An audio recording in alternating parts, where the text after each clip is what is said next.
Missouri. He's also known as Mr. February because back in 2016 he did a video story about the shortest month of the year, which is somehow also the longest. February is the worst month of the year, but it's an honest month. It's a month that doesn't hold up life any better than it really is. Yeah, that sounds familiar, probably because Kevin's video now goes viral every February, seemingly gaining in popularity with each year that passes. And, I mean, he's not wrong. February is bleak. It's a month when huge crowds stand outside in sub-zero temperatures waiting in desperation for a giant rodent to tell them that spring might come early. And sometimes even the groundhogs lose the will to carry on. Rest in peace, Fred. But unlike the groundhogs, Kevin Khalid knows what he's talking about. If you notice the way people cross the street in February, it's different than in the summer. Nobody's tap dancing or breaking into a Rodgers and Hammerstein song. It's their lunch hour and they're just barely able to get across the street and hunker over a bowl of chili. And there's more. To try to hide the bleakness of February, man invented Valentine's Day and also Mardi Gras. But then February answered back with another holiday, Ash Wednesday. What other month could host a holiday that's designed to remind us that we're all going to die? But Kevin does see an upside here, sort of. My father used to have a saying that if you can live through February, you'll live another year. Kevin's piece originally aired as part of a regular segment he does called Whole Nother Story. Whole Nother Story began as sort of a break from the harder news where you interview people who, had a three-legged dog, or they could play the mandolin in the bathtub, or somebody who claimed to have the power to stop the rain that was flooding. We get a lot of floods here in Missouri. Just the kind of news that wouldn't make the news. And at one point they said, "You've been doing this on the radio so long, why don't you go out and do a few of these on video?" And I think I only did about 5 or 6, but one of them was the February one. Kevin didn't have to go far to find inspiration for this piece. I parked at the top of this parking garage that day, and it was a real misty, foggy February day, and I thought, I got to do one of those video things today, and I thought I should just do one on February. And then as I walked into the corner by the elevator, I saw that umbrella that was there in the piece, and a lot of people thought that was a planted prop, but that was an organic, legitimate, abandoned umbrella that I found. So it just sort of went from there, and I'm surprised every year that people keep playing that thing over and over. In part, he's surprised because when the piece first aired, it didn't get much response. The response was nothing. Nobody cared. It was just like, there's another one of Colleen's things. And I didn't think anything of it either, because we're just cranking out stuff every day. I mean, we've got the sewer bond tax issue and a shooting here and a fire there, and a little piece on February is like, who cares? But then a couple of years later, one of the local newspapers, the Riverfront Times, ran a piece about it because somebody was watching it, and it sort of started the brush fire. And, they got like 10,000 retweets, and then the next year it really took off. I'm starting to get people from the Eastern European countries where their comments on Twitter and I had to press translate to see what they were saying, and people were talking about the bleakness of their life and how they really identified with this. And one woman in one of the Eastern European countries said, this man is my spirit animal, or something like that. No one has ever spoken for it. And it's like, apparently there's a lot of people that have never really put it into words that February really bothers them. For Kevin, it can be hard to understand why the video is so popular. I don't know. I think, they see this hunched over man in a trench coat. Like, what's he talking about? It looks like a traditional news stand-up for like a government piece or a crime story, but he's talking about how February bothers him, and people say, it bothers me too. And even though Kevin's view of February is pretty bleak, it's also weirdly comforting. And it's sort of like the cartoon Ziggy, where I seem so much more depressed and worse off than they could be, that they think, well, I'm not as bad as this guy. So yeah, who knew that a rant about a bleak, dreary month would garner him so much attention? It's very flattering that something that I did is admired by people, that it hits home with them. But I kind of think, gosh, of all the things that I've worked on, or stories that you thought were going to change the world, some investigation, but it's the story.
are left to pick up the pieces.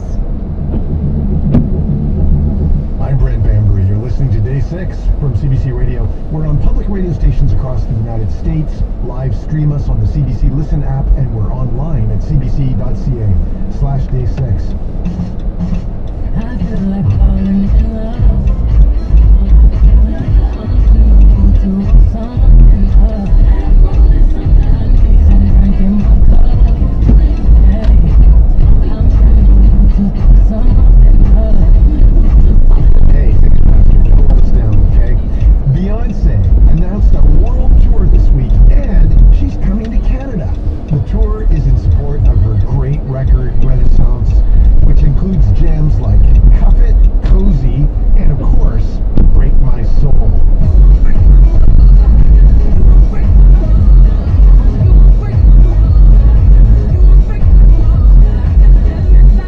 Beyonce's tour announcement came just days before the Grammys.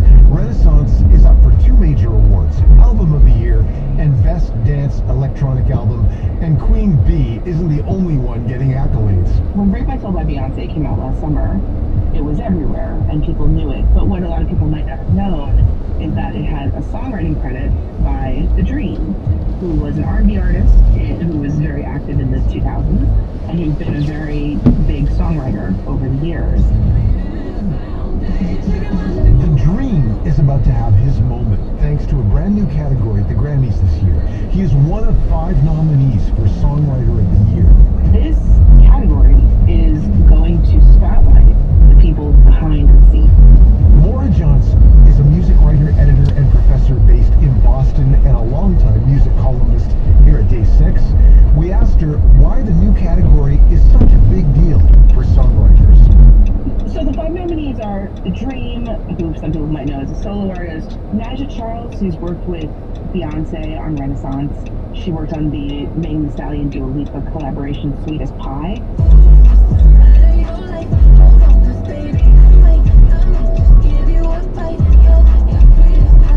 Amy Allen, who's worked with artists like King Princess, Alexander 23, and Sabrina Carpenter. Tobias Jesse Jr., who works with Adele and Harry Styles.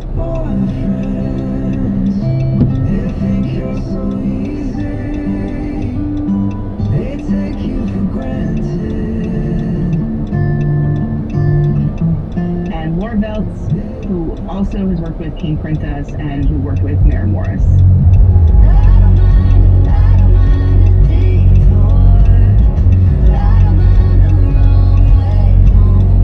Obviously, the Grammys have honored songwriters before with the Song of the Year category, which is one of the big 4 cross-genre categories.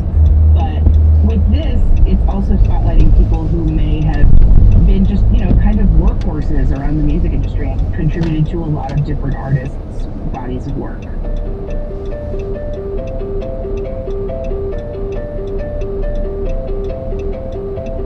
The movement for this category has been happening for a little over a decade, I would say.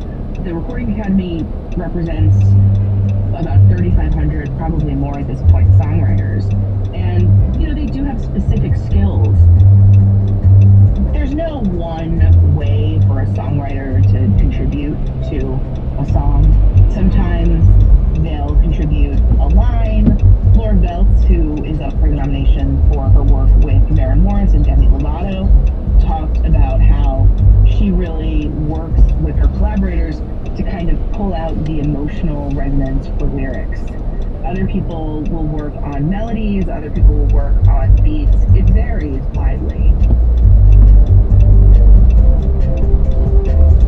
One quality of songwriters is how they can adapt their skill to work with other artists. It's similar to producers. There are certain producers who, even though maybe they have like a signature sound, they still let each artist they work with thrive as an artist. And songwriters have the same quality. The new category speaks to how songs are put together now.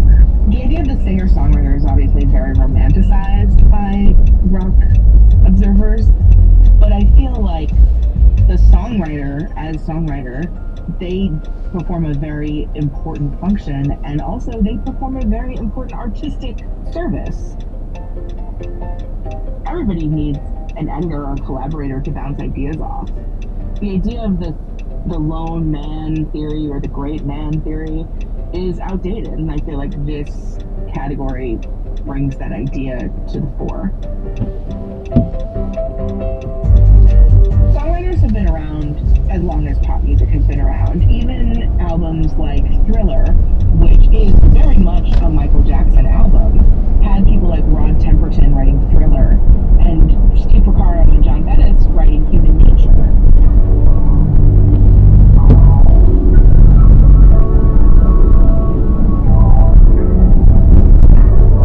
I absolutely think this is a way for songwriters to be more appreciated publicly by listeners and by people watching the Grammys. I think it's a way for music